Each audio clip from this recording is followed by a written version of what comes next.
In this video, I will give you my suggestions on the best upgrade options to get the most out of your new M2 Mac while not overspending. First, let's consider that all Apple Silicon Macs are very powerful computers. So if you plan to use your computer for web browsing, email, content consumption, and light office work, or if you're a student, then any of the base model M2 Macs will be more than perfect for you. Here it is just a matter of whether you want a portable computer, in which case you would choose the M2 MacBook Air, or if you want a computer that sits in your desk, in which case you can choose the M2 Mac Mini. Do keep in mind that if you go for the Mac Mini, you do need to buy a monitor, keyboard, and mouse unless you already have them. For most students, the M2 MacBook Air is likely the best choice because of its portability. The first upgrade path begins if you consider yourself to be a power user.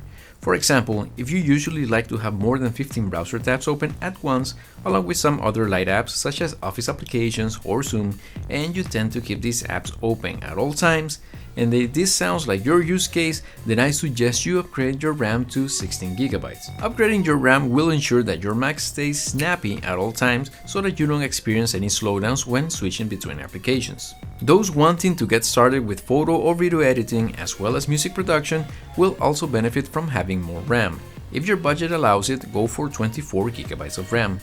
Though in your case, I strongly suggest that instead you go for the M2 Pro models with 32 GB of RAM. Now that is not to say that you can't get by with the regular M2 models for these tasks, especially if you have 16 GB of RAM or more, but your experience won't be as smooth and you'll soon feel like you need to upgrade down the line. After upgrading your RAM, your next consideration should be whether or not you install many applications. If you do, you should consider upgrading to at least 512 GB of storage. Note that the M2 models already start at 512 GB. Finally, for those of you who do not require installing huge applications but would like to store a ton of photos, videos, and music, you need to decide whether you prefer to save a lot of money and use cheap, high-capacity external storage, or spend extra to store your media locally in your Mac. At this point, quite frankly, choosing more than 512 GB of internal storage is really up to you. I would only suggest choosing more internal storage capacity if you go for a MacBook and you absolutely must have your media stored locally. But if you don't mind having external media, especially if you go for a Mac Mini, please save some money and buy external storage instead. Now, upgrading the storage will have the added benefit of your Mac having faster storage than the base models.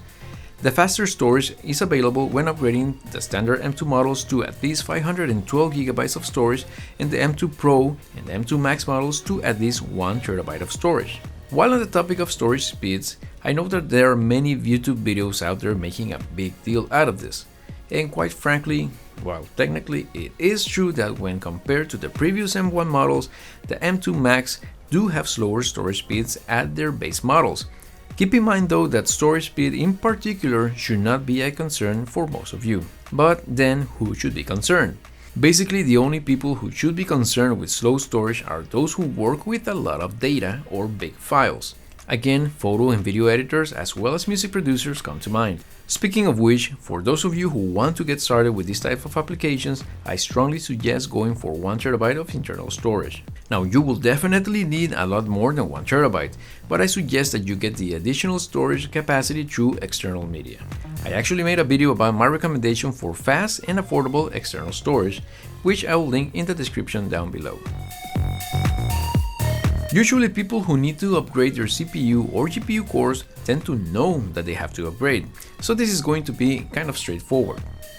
If you know that you need more processing and graphics power, then get the best processor that your budget can afford. Do keep in mind that when upgrading the CPU, there are diminishing returns. For most people, the M2 Pro models with the extra CPU and GPU cores should be more than adequate. Only get the M2 Max if you know for sure that your workflow will benefit from the extra cores. Well, that's been it. I really hope that you found this video helpful.